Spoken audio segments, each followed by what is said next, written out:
नमस्कार, आपण पाहत आहात पुणे लाईव्ह न्यूज. पाहुयात दिवसभरातील ठळक घडामोडी. कोरेगाव तालुका खेड येथे दुकान मालक दुकानाच्या बाहेर आपल्या कामगारासोबत हिशोबाबाबत बोलत असताना तो कामगारावर ओरडला. त्याच वेळी एका मोटार कारमधून काही जण जात होते. त्यांनी या ठिकाणी येऊन दुकान मालकाच्या थोबाडीत मारली. मी इथला सरपंच आहे, तुझं इथं काय चाललंय, या कामगारावर तू का ओरडतोस असं म्हणाला. त्यावर दुकान मालकाने तुमचा काही संबंध मी आणि माझा कामगार पाहून घेऊ असं म्हटल्यानंतर राग अनावर होऊन संबंधितांनी लाकडी दांडक्यानी या दुकान मालकाला जबर मारहाण केली. पाठीवर बरगडीवर तोंडावर मारून दुकान मालकास गंभीर जखमी केलं.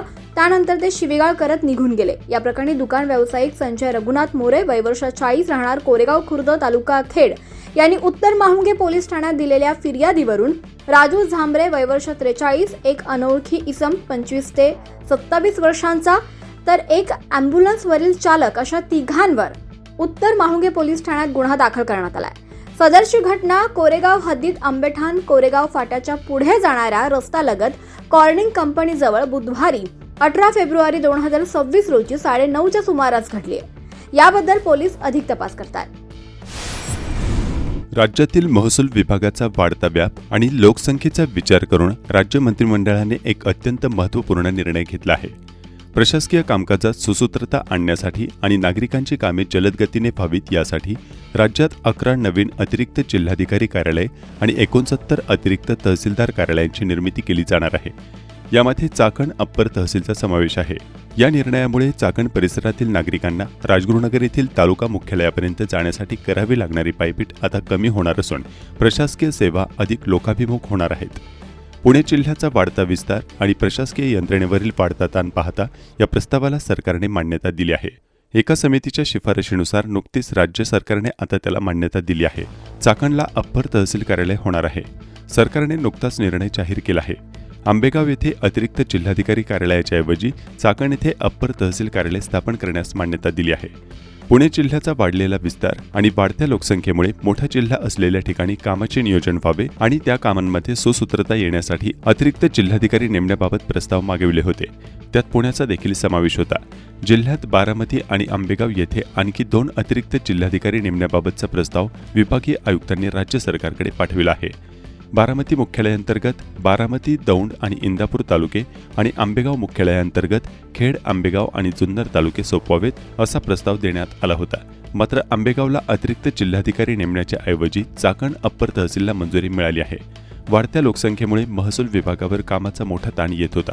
हा ताण कमी करण्यासाठी महसूल विभागाने सादर केलेल्या प्रस्तावाला मंत्रिमंडळाने हिरवा कंदील दाखवला आहे. यामध्ये प्रामुख्याने पुणे विभागात बारामती येथे अतिरिक्त जिल्हाधिकारी कार्यालय तर चाकण येथे अतिरिक्त तहसीलदार कार्यालय सुरू होणार आहे. नवीन कार्यालयाची निर्मिती करताना सरकारने काही विशिष्ट निकष लावले आहेत.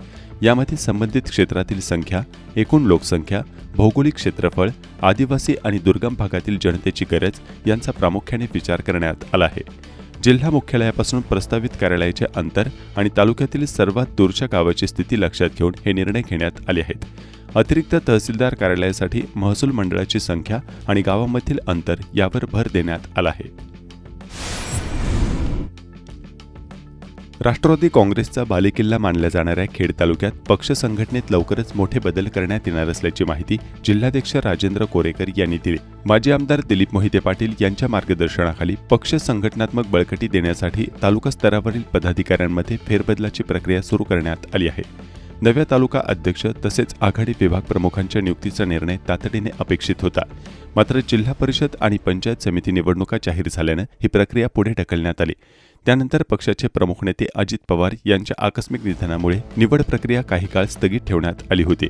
दरम्यान उपमुख्यमंत्री सुनेत्रा पवार यांनी जबाबदारी स्वीकारल्यानंतर जिल्ह्यातील संघटन पुन्हा सक्रिय करण्यावर भर देण्यात आला आहे. जिल्हा परिषद निवडणुकीत खेड तालुक्यातही लक्षणीय कामगिरी करता आली नाही. खेड तालुक्यातून जिल्हा परिषदेवर 3 सदस्य निवडून आले आहेत. तसेच पंचायत समितीच्या 6 जागांवर पक्षाने विजय मिळवला आहे. उपमुख्यमंत्री सुनेत्रा पवार यांच्या सूचनेनुसार खेड तालुका कार्यकारिणी बरखास्त करून नव्याने नियुक्त्या करण्याची प्रक्रिया सुरू करण्यात आली आहे. प्रमुख नेते व कार्यकर्त्यांशी चर्चा करून लवकरच खेड तालुका अध्यक्ष तसेच विविध आघाडी विभाग प्रमुखांची घोषणा केली जाणार असल्याचे सांगण्यात येत आहे. खेड तालुका हा राष्ट्रवादी काँग्रेसचा पारंपरिक बालेकिल्ला मानला जात असला तरी अलीकडील विधानसभा आणि स्थानिक स्वराज्य संस्थांच्या निवडणुकीत अपेक्षित यश मिळाले नाही. त्यामुळे संघटनात्मक पुनर्रचना करून पक्ष अधिक सक्षम करण्याचा निर्णय घेण्यात आल्याचं समजतंय. एक 23 वर्षाची तरुणी बेपत्ता असल्याची तक्रार आळंदी पोलीस ठाण्यामध्ये दाखल करण्यात आली आहे. रीना पुरुषोत्तम तेलमोरे असे बेपत्ता तरुणीचे नाव आहे. आळंदी पोलिसांनी दिलेल्या माहितीनुसार याबाबत शकुंतला पंकज इंगळे राहणार अन्नपूर्णा नगर आळंदी तालुका खेड मुळगाव बपोरी मूर्तिजापूर जिल्हा अकोला यांनी गुरुवारी 19 तारखेला फिर्याद दिली आहे. त्यानुसार फिर्यादी इंगळे यांची बहीण रीना तेलमोरे ही मंगळवारी 17 फेब्रुवारी रोजी दुपारी 2 वाजेपर्यंत घरामध्येच होती. त्यानंतर ती घराबाहेर गेली मात्र पुन्हा आलीच नाही.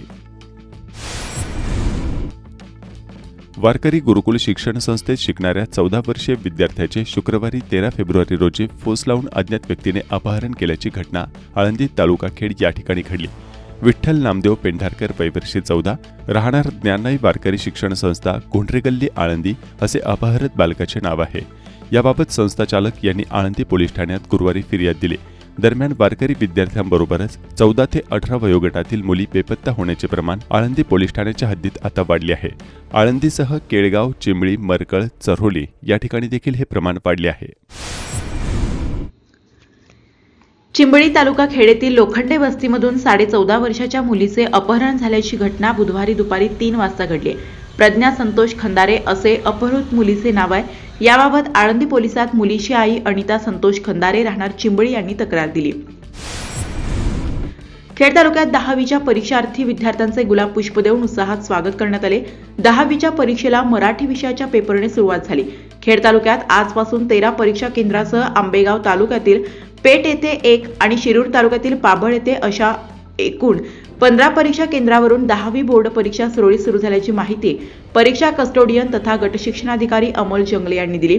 सर्व परीक्षा केंद्र मिळून 6,375 विद्यार्थी परीक्षा देणार असून शुक्रवार दिनांक 20 फेब्रुवारी रोजी 10वीच्या पहिल्या मराठी पेपरला 5,203 विद्यार्थ्यांनी परीक्षा दिली. सर्व 15 परीक्षा केंद्रांवर बैठक स्थिर पथकाने परीक्षा वर्गातील सीसीटीव्ही कॅमेरासमोर बसून नजर ठेवली जात आहे. तसेच पोलिसांनी कडेकोट बंदोबस्त ठेवला असून 4 भरारी पथकांची निर्मिती करण्यात आली आहे. अन्नपूर्णा नगर ते केके हॉस्पिटल बॅरिगेड्सची मागणी.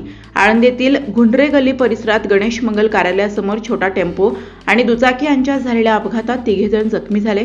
स्थानिक नागरिकांनी दिलेल्या माहितीनुसार दुचाकीवरून पडलेल्या एका व्यक्तीच्या पायाला गंभीर दुखापत झाली आहे. अशातच आज गुंढरे गल्लीमधील वैष्णव सदनच्या कंपाऊंडला एका मोठ्या वाहनाने धडक दिल्याने कंपाऊंडची भिंत कोसळली. या ठिकाणी हाईट बॅरिगेड्स उभारावेत, वेग मर्यादा फलक लावावेत अशी मागणी स्थानिकांनी केली आहे. श्री क्षेत्र देहू आळंदी तीर्थक्षेत्र आराखड्याअंतर्गत इंद्रायणी नदीवर बांधण्यात आलेला चरोली बुद्रुक ते चरोली खुर्द या गावांना जोडणारा श्रीमंत सरसेनापती खंडेराव दाभाडे पूल आता सर्व प्रकारच्या वाहतुकीसाठी पूर्णपणे बंद करण्यात आलाय. 12 मीटर रुंदीचा हा पूल गेल्या काही दिवसांपासून कमकुवत झाला असून तो वाहतुकीसाठी धोकादायक बनलाय. नागरिकांची सुरक्षा लक्षात घेता पुलाच्या दुरुस्तीचे काम तातडीने हाती घेण्यात आले. याचा परिणाम काही गेल्या दिवसांपासून आळंदी शहरात दिसून येत आहे.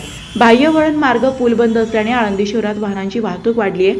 त्यात शहरातील रस्त्याच्या कडेला बेशिस्तपणे दुतर्फा वाहनांची पार्किंग, बेशिस्तपणे वाहन वळवणे इत्यादी प्रकार आढळून येत आहेत. मरकर रस्ता, प्रदक्षिणा रस्ता व नगर परिषद चौक अशा विविध ठिकाणी वाहतूक कोंडी बराच वेळ दिसून येत आहे. शासनाच्या महिला व बालकल्याण विभागाच्या वतीने पंचायत समितीच्या महिला व बालविकास प्रकल्पाच्या माध्यमातून अंगणवाडीतील सेविकामार्फत बाळंतीण स्तनदा मातांसाठी बेबी किटचे वाटप केले जात असते. सध्या अंगणवाडीतील बालकांसाठी, गरोदर मातांसाठी शासनाच्या वतीने पौष्टिक खाद्यपदार्थ किट, औषधांचे वाटप करण्यात येत असताना खेड पंचायत समितीच्या आवारात शासनाच्या वतीने मोठ्या किट्स येत आहेत. मात्र साहित्य ठेवण्यासाठी महिला व बालविकास प्रकल्प कार्यालयात जागाच उपलब्ध नाही. राज्य सरकारच्या माध्यमातून राज्यातील सर्व माध्यमांच्या व सर्व व्यवस्थापनाच्या शाळांच्या गुणवत्ता मूल्यांकन व आश्वासन आराखड्याची निर्मिती करण्यात आली असून यामध्ये पुणे जिल्ह्यात खेड तालुक्याने 82 मारत 8 शाळांनी गुणवत्तेच्या यादीत अव्वल स्थान पटकावले आहे. पुणे नाशिक महामार्गावरील आंबेठाण चौक विस्तारीकरण कामाची पाहणी. वाहतूक कोंडीच्या वाढत्या समस्येवर प्रभावी उपाययोजना करण्यात येत आहेत. पुणे नाशिक महामार्गावरील साखर नगर परिषद हद्दीतील महत्त्वाच्या चौकांचे विस्तारीकरण करण्यासाठी तसेच सर्व्हिस रोडचे डांबरीकरण करण्यासाठी महाराष्ट्र प्रदूषण नियंत्रण मंडळाचे सदस्य व चाकण नगर परिषदेचे गट नेते नितीन गोरे यांच्या माध्यमातून राज्याचे उपमुख्यमंत्री माननीय नामदार श्री एकनाथजी शिंदे व स्वर्गीय अजितदादा पवार तसेच NHAI यांच्याकडे सातत्याने पाठपुरावा चालू होता. त्या अनुषंगाने सदर कामासाठी 13 कोटी रुपयांचा निधी मंजूर झालाय व त्यानुसार विविध कामे सध्या प्रगतीपथावर आहेत. आंबेटान चौक येथे NHAIचे अधिकारी दिलीप शिंदे यांच्या समवेत सुरू असलेल्या कामाची प्रत्यक्ष पाहणी करण्यात आली. सध्या नाल्यामध्ये पाईप टाकून त्यावर स्लॅब टाकण्याचे काम सुरू असून त्यामुळे रस्त्याची रुंदी वाढून वाहतुकीसाठी अतिरिक्त जागा उपलब्ध होणार आहे. यावेळी पावसातील पाण्याचा प्रवाहाचा विचार करता योग्य त्या उपाययोजना सुचवल्या. तसेच चाकण नगर परिषद हद्दीतील विशाल कॅपिटल ते मार्केट यार्ड कॉर्नर दरम्यान रस्त्याच्या दुतर्फा पुणे नाशिक महामार्गावरील साईड पट्ट्यांचे काम पावसाळ्यापूर्वी पूर्ण करण्यात येईल असे आश्वासन दिलीप शिंदे यांनी दिले. सदर काम पूर्ण झाल्यानंतर वाहतूक कोंडी कमी होऊन नागरिकांना काही प्रमाणात दिलासा मिळेल. यावेळी महाराष्ट्र प्रदूषण नियंत्रण मंडळाचे सदस्य नितीन गोरे, चाकण नगर परिषदेच्या नगराध्यक्षा मनीषा सुरेशभाऊ गोरे, उपनगराध्यक्षा सुवर्णा श्याम राक्षे व नगरसेवक उपस्थित होते. राज्य शासनाच्या सार्वजनिक आरोग्य विभागाच्या वतीने स्वर्गीय बाळासाहेब ठाकरे आरोग्य रत्न पुरस्कार आणि महाआरोग्य सन्मान 2026 करिता राज्यात उत्कृष्ट कामगिरी करणाऱ्या पुरस्कारार्थी निवड नुकतीच जाहीर करण्यात आली. राजगुरुनगर येथील प्राथमिक आरोग्य केंद्राने वैद्यकीय अधिकारी डॉक्टर इंदिरा पारखे यांच्या नेतृत्वाखाली पेपरलेस मोहीम राबवत रुग्णांची ऑनलाईन नोंदणी आणि सर्वाधिक आभा कार्ड नागरिकांना वितरित करण्याचा मान मिळवत राज्यात प्रथम क्रमांक पटकावला. या पुरस्काराचे वितरण मुंबई येथे रविवार दिनांक 22 फेब्रुवारी रोजी होणार असल्याचे डॉक्टर इंदिरा पारखे यांनी सांगितले. महाराष्ट्र शासन आरोग्य सेवा यांच्यामार्फत दरवर्षी वंदनीय बाळासाहेब ठाकरे आरोग्यरत्न पुरस्कार जाहीर केला जातो. तर या वर्षीचा पुरस्कार आयुष्मान आरोग्य मंदिर राजगुरुनगर यास प्रथम पुरस्कार राज्यामध्ये मिळालेला आहे. आणि हा पुरस्कार आमच्या प्राथमिक आरोग्य केंद्राला पेपरलेस PSC ई सुश्रुत यामध्ये सर्वाधिक ऑनलाईन नोंदणी आणि सर्वाधिक आभा कार्ड यासाठी आम्हाला प्राप्त झालेला आहे. आणि यामध्ये मी आमच्या सर्व कर्मचारी आणि अधिकारी यांचे खूप मनापासून आभार मानते आणि अभिनंदन करते की त्यांनी हा पुरस्कार आपल्याला राज्यस्तरावर मिळवून दिलेला आहे. तर वंदनीय बाळासाहेब ठाकरे आरोग्यरत्न पुरस्कार जाहीर झाल्याबद्दल मनापासून मी सर्वांचे धन्यवाद. खेड तालुक्यातील चास येथील पशुवैद्यकीय अधिकारी डॉक्टर पूजा बोंबले यांना राष्ट्रीय युवा चेतना पुरस्काराने सन्मानित करून गौरवण्यात आले. खेड तालुक्यातील शिंदे गावात शिवजयंती उत्सव मोठ्या उत्साहात साजरा. शिवव्याख्याते आशिष पगार नाशिक यांचे व्याख्यान या ठिकाणी आयोजित करण्यात आले होते. खेड तालुक्यातील कडूसमध्ये स्वराज्य रथामधून शिवपुतळ्याची गावातून वाजत गाजत मिरवणूक काढण्यात आली. मिरवणुकीतील महाकाल अघोरीचा जिवंत देखावा पाहण्यासाठी नागरिकांनी गर्दी केली होती. आदि अग्नि अनंत अग्नि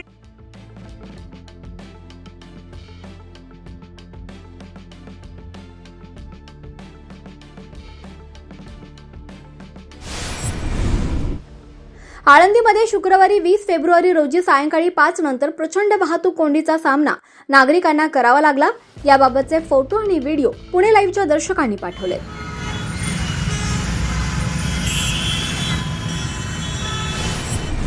खेड तालुक्यातील पाईट विकास सोसायटीच्या चेअरमनपदी दिलीप बबन खेंगले यांची बिनविरोध निवड झाली आहे. त्यांच्या निवडीचे गावातून अभिनंदन होत आहे.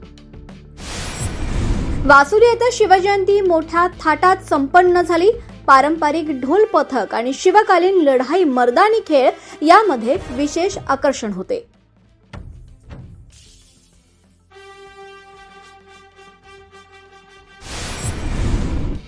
खेड तालुक्यात बोरदरा येथे भामा नदीवरील मोटार धारकांच्या केबल चोरांनी लंपास केलाय. सध्याच्या परिस्थितीमध्ये उन्हाळा वाढतोय. यामध्ये शेतासाठी शेतकऱ्यांना पाण्याची आवश्यकता असून अचानक नदीवरील मोटार बंद पडल्यानं शेतकऱ्यांचं मोठ्या प्रमाणात नुकसान झाल्याच्या तक्रारी शेतकऱ्यांनी केल्या. शासनाने थोडं काहीतरी यांच्यावरती कारवाई करावी. जात्यात पुढे मोटरी जात्यात ते दर वर्षातून 2-2 वेळा लागल्यावर शेतकऱ्यांनी काय करावं आहे मोसम बोला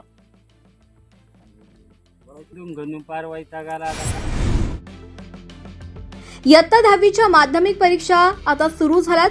श्री शिवाजी विद्या मंदिर आणि कनिष्ठ महाविद्यालय चाकण येथे परीक्षा केंद्रावर 1000 विद्यार्थी परीक्षा देत आहेत. प्रशालेच्या वतीनं सर्व वर्ग खोल्यांमध्ये CCTVची व्यवस्था करण्यात आल्याचं प्रशालेच्या प्राचार्यांनी सांगितलंय. श्री शिवाजी विद्या मंदिर व सीतामाई विकोबा शेठ पाटोळे कनिष्ठ महाविद्यालय चाकण या केंद्र क्रमांक 1285 SSC या केंद्रावरती एकूण 1000 विद्यार्थी प्रविष्ट झालेले आहेत.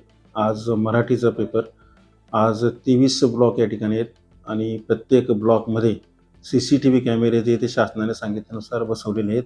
बैठक पथक या ठिकाणी असते. अत्यंत निर्भीड वातावरणामध्ये विद्यार्थी परीक्षा देतात. या सर्व विद्यार्थ्यांना प्रशालेच्या वतीनं या परीक्षेसाठी खूप खूप शुभेच्छा देतो. धन्यवाद. नमस्कार, आपण पाहत आहात पुणे लाईव्ह न्यूज.